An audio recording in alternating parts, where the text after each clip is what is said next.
Hey everybody, this is Maxine Taylor, and today I want to talk to you about your Saturn return. In fact, I want to talk to you about your Saturn returns. Now, as many of you know, Saturn gets a bad rap. If you have read any of the old time astrology books, or even the new ones, or watched videos, what you found is that Saturn is described as fear and responsibility and restriction. And that's true. It can be if we are not using it on its highest and best level. I have changed the definition of Saturn to the planet of responsibility, which in my book is respond to your ability as a leader in whatever area Saturn falls in your natal chart. And I'm going to go into detail on that. We'll talk about the Saturn returns and how they might manifest in your life. First of all, fear, restriction, and resistance. You want to just shoot yourself. I mean, who wants to look at that? Saturn deals with authority figures. It represents the should and ought to older relatives and authority figures in our lives who are outside the family, who tell us what we should and ought to and have to do. Well, as you'll see when I go through the Saturn cycle, that's not always something we want to do. Saturn represents our culture, and we have many different cultures. The culture determines what we have to do. So, my definition of Saturn is not fear, restriction, or resistance, particularly after our first Saturn return. My definition is that Saturn is the planet of responsibility. And my definition is to respond to your ability as a leader in whatever area Saturn falls in your birth chart. When you have dealt with reality, because that is Saturn, the reality that the Earth presents to us, when you've mastered that, you have achieved mastery over it. And so I think of Saturn as responding to your ability as a leader and mastery. So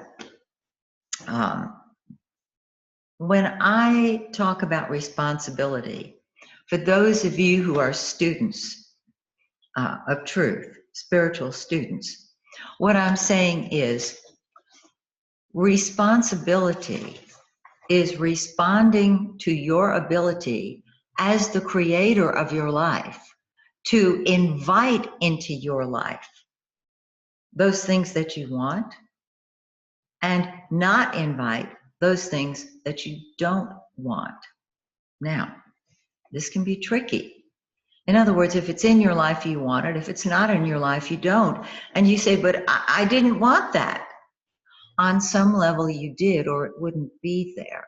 Because Saturn brings forth the past and all of that unfinished responsibility so that we can deal with it now.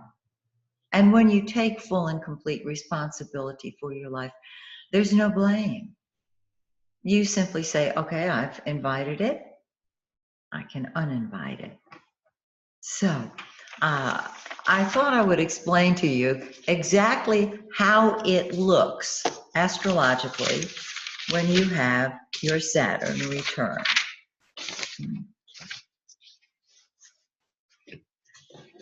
I've got some papers here I want to get on top of. Here we go.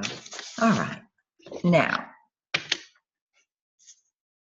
as you look, let's just put Saturn in the 10th house. It rules Capricorn, so it is at home in the 10th house. When you're born, let's say Saturn is in your 10th. And so you're born with a natural ability to lead, to be a leader, to be an authority figure. Now, the main events of your life, the biggies, the ones that really teach us, are the aspects that are traditionally difficult. So I know Saturn, as it circles the zodiac, as it circles your chart, presents trines and sextiles. I'm going to talk about the conjunction, the square, and the opposition, because these are the benchmarks. These are the events that you recall because they're turning points for you in the arena of responding to your ability as a leader. So here you are at birth. You got Saturn in the 10th. And then as you, as a child, start growing up, at 7, we have the first Saturn square to itself. Now, think back to when you were a little kid, if you can recall. First, you were very close to the family, you followed direction, you needed the authority figures in your life for sustenance, for support, for life itself. And then as you maybe moved along, you started school. A lot of children are home schooled.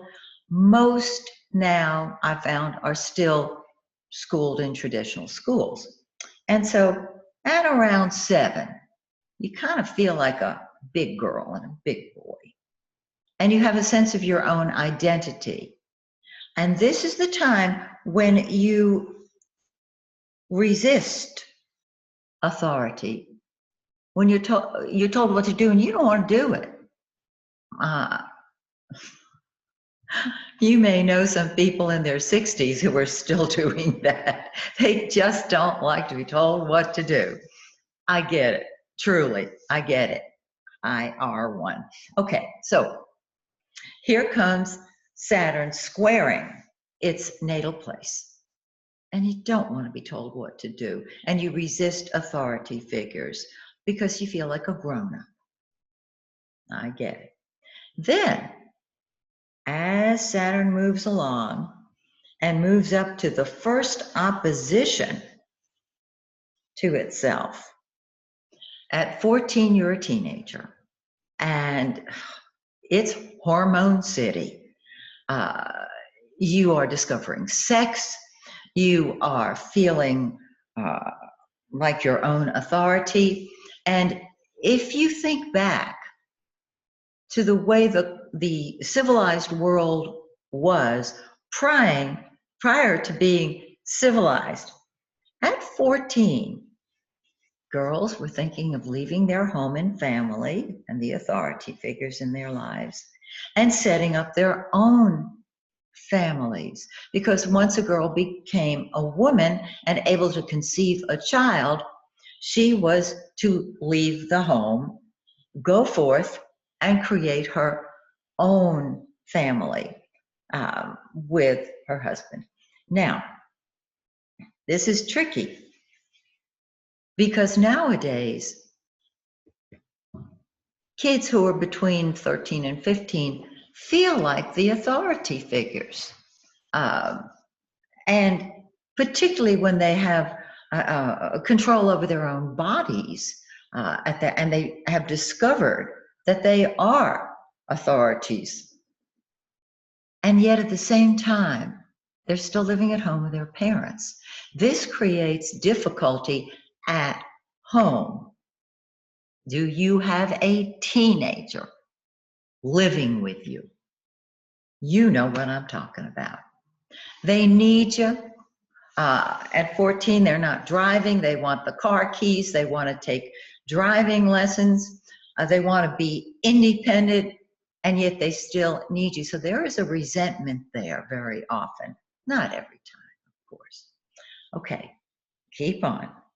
From 14, graduate from high school, go to work.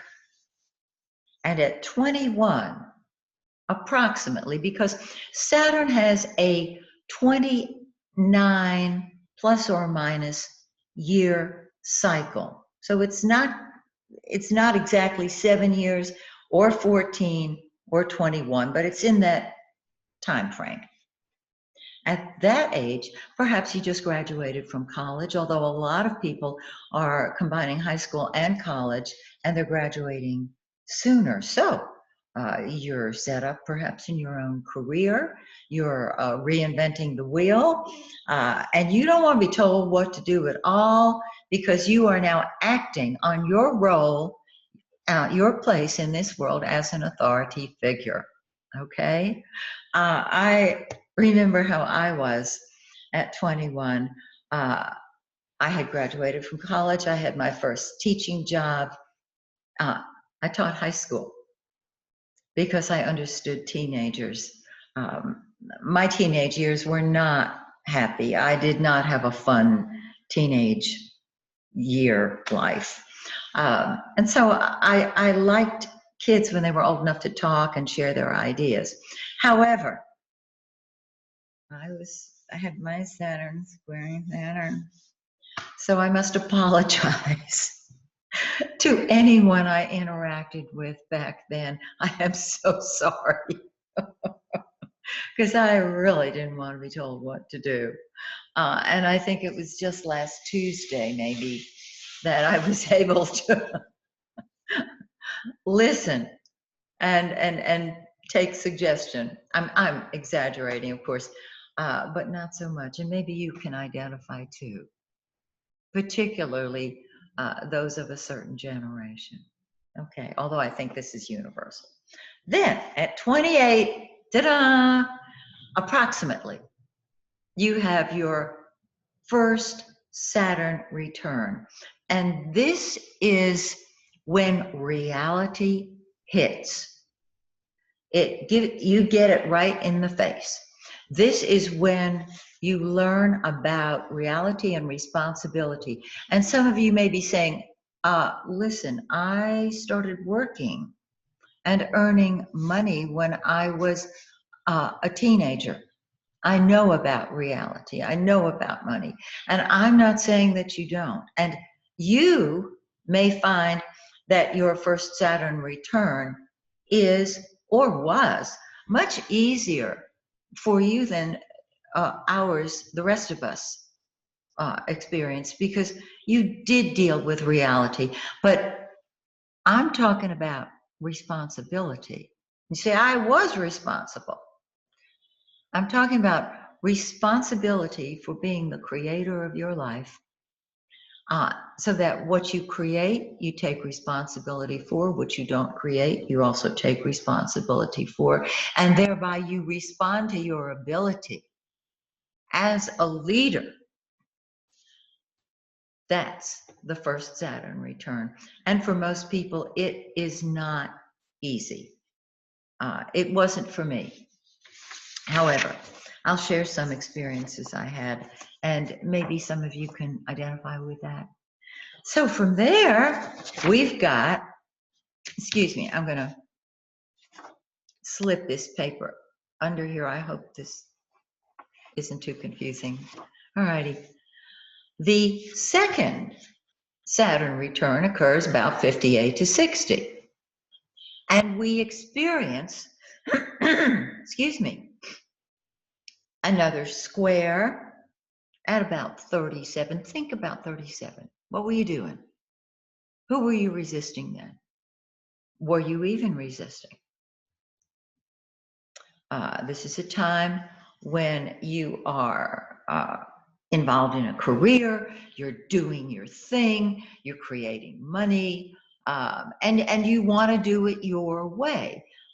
Again, it's the world is still new, and we tend to reinvent the wheel our way. We sometimes forget that it's been rolling along quite well without us. You know, I'm just telling my own experiences here. Okay. Then At age 44, we have the second opposition to Saturn. And that's very interesting because that's a time when we take stock of our lives. Uh, this is a time very often of a midlife crisis where you say, you know, I'm in my 40s. Have I accomplished what I want? Do I want to be told what to do by somebody else? Do I want to be self-employed? I've got a spouse, I've got a family, I've got a mortgage. How do I feel about that? So this can be a real awakening for you, okay? And then at about age 49, let's call it 50, that's half a century. And you're really saying, all right, what do I want to be when I grow up? Because you're re-examining the rules and regulations that have been placed on you by society, by culture, even by the authority figures in your life. And so the second Saturn return, which occurs between around 58, 59, very interesting because this is a time when you are at the top of your game. It's almost a new chance for you, another chance. You may find that you are at the top of your career. You may find that you're thinking about retirement, retiring at the top, or at least preparing for it. You understand what I'm saying? And so the same squares, of course, operate. Now, we have a third solar return when we were about 88, and Saturn return when we were about 88. And this is very interesting because there's very little written about it. Why? Because we're living longer, we're living better, and many people have not lived to experience their third Saturn return. Interesting. So I will let you know when I go through it. It's not going to be soon. All right. Now, let me share a couple of my life experiences that will kind of jog your brain and help you understand how really great Saturn is, because it makes things real and tangible to be dealt with. And the result is mastery. Okay. My very first Saturn return, it just hit me like a 2x4. But the good news was I moved into a very beautiful new apartment. It was more expensive each month than I would have ordinarily paid, but I was able to afford it because at that point I was at the top of my game. I was already an established astrologer. I had been in practice for several years. And what I realized was that I had a very strong responsibility to being my highest and best. This was back in the day when we didn't have computers to help us with our charting. We did our charts by hand.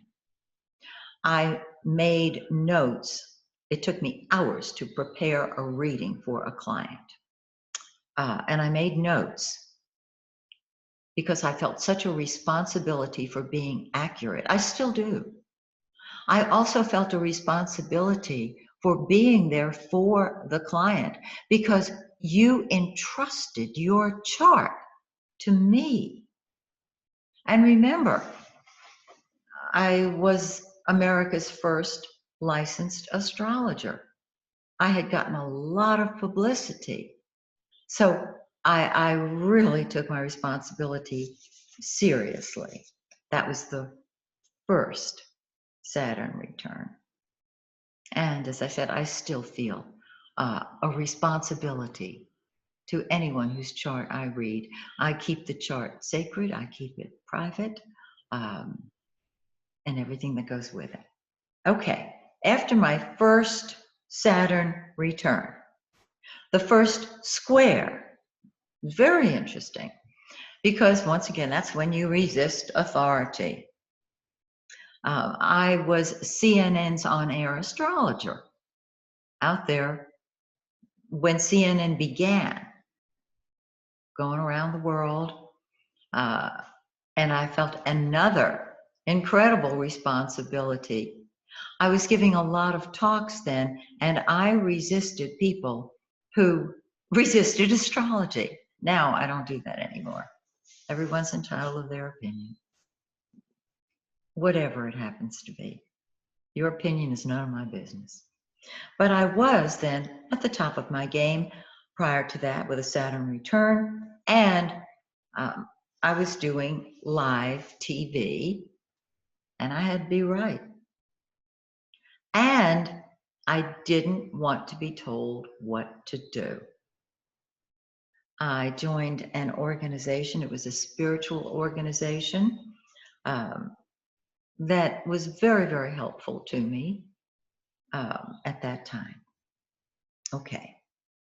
This was actually the first Saturn square since my first Saturn return. It was actually the third Saturn square. Now, the second Saturn opposition to itself, during that time I was divorced. And the second Saturn return, I bought this home and have been here for many years.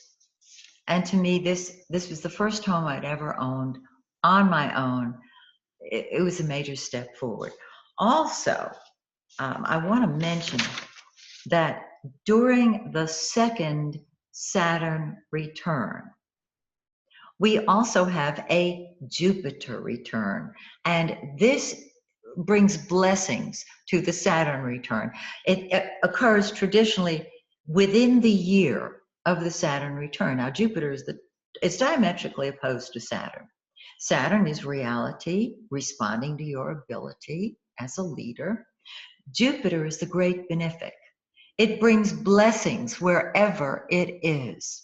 It bestows abundance, optimism, a philosophical approach, rather than perhaps a fearful one, a resistant one, depending on where you're coming from. And so I always tell people that at around 60, the time of your second Saturn return, you receive wisdom. You have Jupiter on this hand saying, it's going to be great. It always is. There are no mistakes. And Saturn saying, and you've got responsibility to be your highest and best. And so what I found is that the wisdom comes in the form of things are never as exciting as they used to be or as down as they used to be. You get balance. And to me, that's wisdom. It brings wisdom with it. So, hope this is helpful to you. Now what I'd like to do is go over where your natal Saturn is. In other words, where Saturn is when you were born in your birth chart, so that you can see what is triggered when Saturn returns to its natal place in your chart. I think I'm going to start right up here at the 10th house, where I started before. Just keep it simple. And I'm going to start with Saturn on your midheaven. Now, this is true for everybody. Saturn on the midheaven, no matter where Saturn is in your birth chart. When Saturn is, now remember, this is reality. And if you have responded to your ability and are expressing your highest and best, when Saturn sits on your midheaven, which is what the world sees of you, it's your public image, it's your career. When that happens, you are at the top of your game. Now, the first Saturn return is always the strongest. By the time you have the second one, it's a little easier. You got wisdom. So the first Saturn conjunction to your midheaven is very powerful. It can be awesome. It can, you may find yourself in the place of being elected to CEO of your own company, to finding that your leadership is respected by the world. It can be really cool. So if you know your chart and you know that Saturn is moving up towards your midheaven, plan accordingly so that you can be at the top of your game. Okay, Saturn in the 10th house says respond to your ability as a leader. Saturn represents the should and ought to authority figures in our lives. And so you're supposed to be a leader. You should be a leader. And when you are not respected as a leader, this is very uncomfortable for you. Now, the older authority figures in your life, the should and ought to relatives, traditionally grandparents, older relatives, they give us messages when we're just little kids that are recorded in the chart, that are visible in the chart. And so the should and ought to relatives in your life say, you should be the leader. You ought to be the leader in your career. But the catch-22 is with Saturn there, there's always a leader who has authority. And they're showing you your role as a leader and how you respond to leadership, which is not your own. So the catch-22 is that should and ought to relative that gave you the message to be the leader is represented by your boss or teacher so that you can deal with it and accept your responsibility as a leader in your career. Saturn in the 11th house, you should, you ought to be a friend to all. Now Saturn co-rules Aquarius. And so it's in the 10th and the 11th, it's pretty strong. So you should be a friend to all. You should be a leader in groups. And you're saying, I don't want that responsibility. Because remember, Saturn, before you accept your responsibility as a leader, is fear and restriction. It's going to hold me down. I don't want to do that.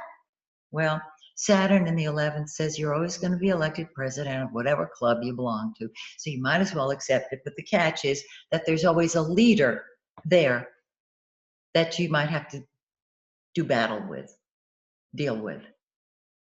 And this also says that the should and ought to relatives in your life want to be your friend. So you'll have older friends, perhaps, that represent the should and ought to relatives. Think back. Look at your friendship circle. Okay? Saturn in the 12th.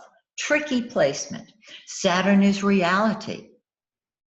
The 12th house, which is ruled by Pisces in the traditional zodiac, and I always go back to the natural zodiac because the flavor of whatever sign rules it is, it's not just speaking to you, it's shouting to you. That area represents the sign that normally rules that house. And so the 12th house is ruled by Pisces in the natural zodiac. And the 12th house deals with the spirit plane. With behind the scenes activities, yes, but divine inspiration. It deals with the subconscious. And I have found that when you have planets in the 12th house, it's the subconscious house. You don't understand the planets in the 12th because you're looking at the 12th looking at your whole chart consciously. Make sense? So your dreams are very helpful. Now, because it's hidden, Saturn, until it is recognized as responding to your ability to bring forth the spirit plane or to work behind the scenes as an authority figure, this can manifest as the fear of the unknown. And so there's always that kind of feeling no matter what you do. Some of you know what I'm talking about. Those of you who don't have Saturn in the 12th or anything in the 12th may not know, but the older authority figures said you should, you ought to, you have to pull back, retreat, and be the leader behind the scenes. Do it. You have the ability to make the spirit world tangible. I just think that is gorgeous. So now, Saturn sitting on the ascendant is another prime location. And remember, Saturn's got a 28 to 30 year cycle, so you're going to experience this a couple of times in your lifetime. The last time Saturn sat on my ascendant, I loved it. I felt grounded. I felt empowered. I felt strong. I was my own person because the first house is ruled by Aries. And so this is you. This is your physical body. This is what you present to the world.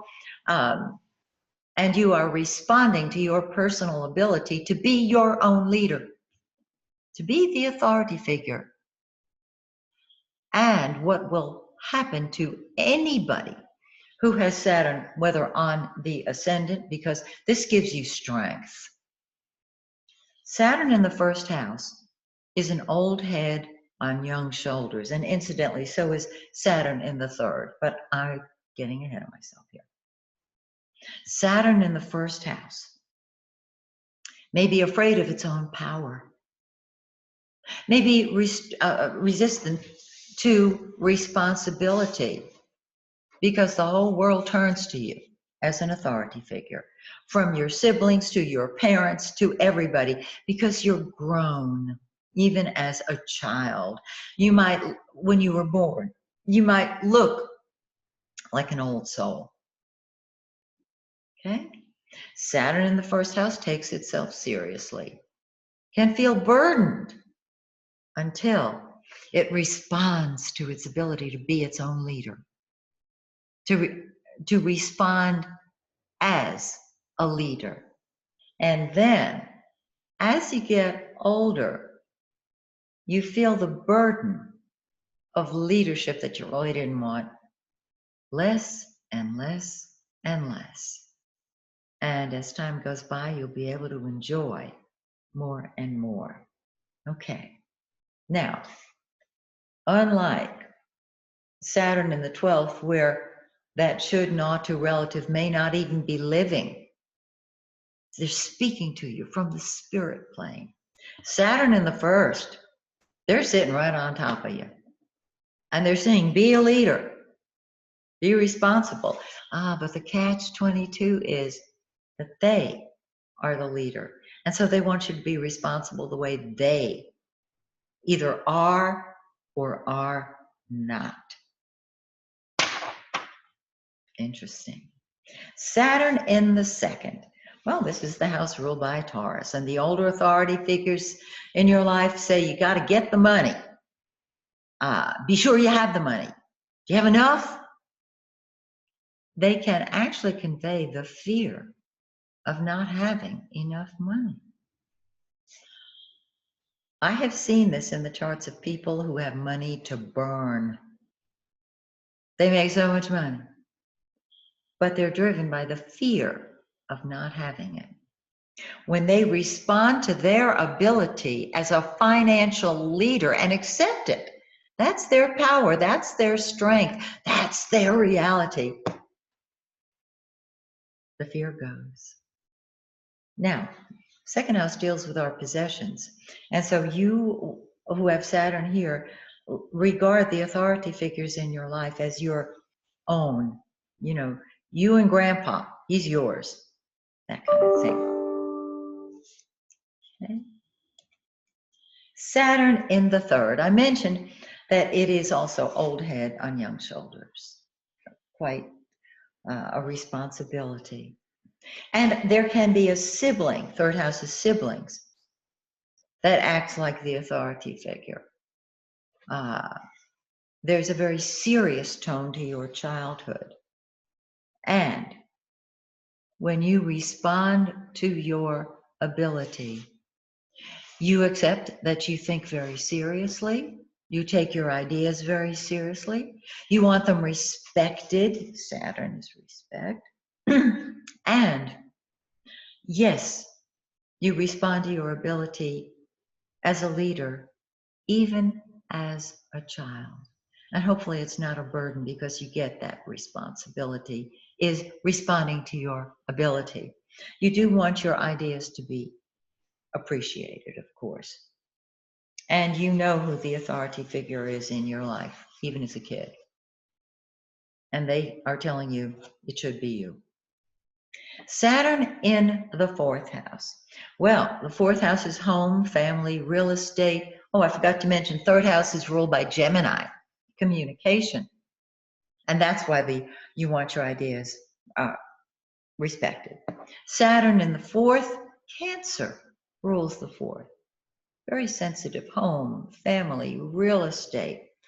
And so the authority figure in your life who tells you should have a home, you should be the leader in your home, is one of your parents, probably, or a grandparent who came to live with you, an older authority figure who lived with the family. And while they're telling you to grow up and be a leader, they are perhaps usurping that position. So you're getting a mixed message, right? Yeah, fun, I know. Respond to your ability as a leader. Create your own home. Be the leader in your home. And take the responsibility for creating your own home and family. And by the way, this is a great position for somebody in real estate.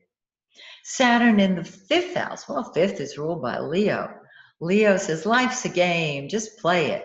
With Saturn there, you take your games very seriously. These should and ought to relatives are telling you should take sex seriously. Fifth house is fun and games.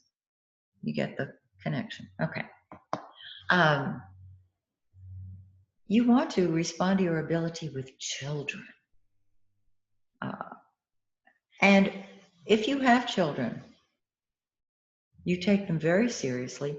And your first child has to be reminded that you are the parent, because this child has an old head on young shoulders and says, look, you should do this, you ought to do this, you ought to do that. And they are wise beyond their years, grown up beyond their years, and they're telling you what to do. Now, the older authority figure in your life, if still living, will want you to take them on as your child. So they're the authoritative child. Mercury's retrograde right now. My lips are not working as a team. Okay. Saturn in the sixth. This is the house ruled by Virgo. Work, health, service. Saturn says, I got to work hard because grandpa told me I got to work hard. Yes. And you want to be a leader at work. Now, there's a difference between career and work. And so your mantra here might be, if it's going to get done right, I got to do it myself. And so you take your responsibility on the job.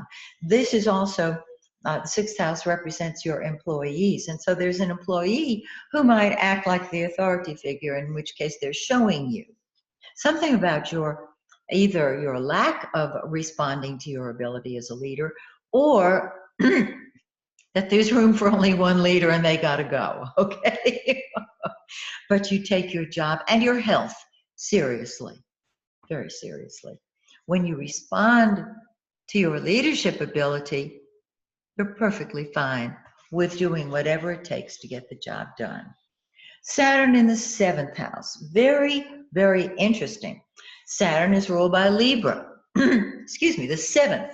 I told you they're not working as a team. The seventh house, Libra, partnership, the one-on-one relationship. Whenever I see Saturn in the seventh, in the chart of somebody who is a blithe spirit, I'll say to them, Saturn, your partnerships, your relationships tend to hold you down, right? And if they're young, they'll say, yeah, they do. If they understand Saturn, they understand that they attract people who are leaders and they are willing to respond to their relationship as the leader in the one-on-one situation. They're looking to marry. Now, this is subconscious. They're looking to marry that authority figure, the should and ought to authority figure, who declares that they are to be treated equally. Remember, our programming is going on a subconscious level. Saturn in the eighth. This is a very powerful house. The eighth house is ruled by Scorpio. I think Scorpio is the most powerful sign in the entire zodiac because it deals with control and transformation. You're either controlling out of the fear of being controlled, because if you're controlled, you could be annihilated. That's the fear of that Scorpios go through, and particularly with Saturn in the eighth. But when you transform, anything in that eighth house is going to be transformed in this lifetime. You don't have to leave the body to master it.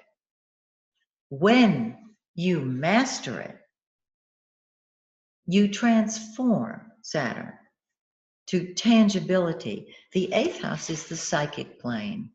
It deals with magic. It deals with all the secrets of life. What are the secrets? Life itself and where we go to when we leave here. The eighth house can also be sex. We've got the fifth and the eighth. This Saturn in the eighth wants to make secrets tangible. And this is why very often people with Saturn in the eighth will have to get to the bottom of situations to get to the real cause. They don't deal with effects. They use the effects to get to the cause. And so there is an authority figure, whether living or not, that says you are supposed to make secrets tangible. Also, the eighth house is other people's money. And so you can invest, you can speculate, helping other people get their values straight. That is a wonderful manifestation of Saturn in the eighth. And the best thing is the fear of secrets, the fear of the unknown will be transformed in this lifetime for you. And last but not least, Saturn in the ninth. Well, the ninth house is ruled by Sagittarius, truth, freedom, philosophy, honesty. The authority figures tell you you have got to take responsibility to express your beliefs, no matter what, even if you have a fight. There is a very traditional Saturn orientation to your belief system, and you want to make it tangible. Now, Saturn is traditionally religion. I see religion as 10th because religion is a big business. But there is a traditional God, a traditional approach to religion with Saturn in the ninth. And depending what else is there, it can combine itself with other belief systems. But being the leader when it comes to teaching, higher education, religion, spirituality, truth, your responsibility as a leader is to tell the truth. So, I hope that this has been helpful to you, that you are looking forward to these transits. And before I let you go, those of you studying astrology, if you don't have a copy of my first book, Now That I've Cast It, What Do I Do With It? You might want to get a copy of it. I wrote this book to simplify learning astrology. You can get it on Amazon. This book is designed to help you think, to use the best book you've got, which is between your ears. So you'll find it very easy to understand. I use basic sentences that you can fill in, and this will help you release your inner astrologer. So, till we meet again, here is to your mastery at being your highest and best. And my blessing is that the stars shine brightly on you and yours. Bye for now.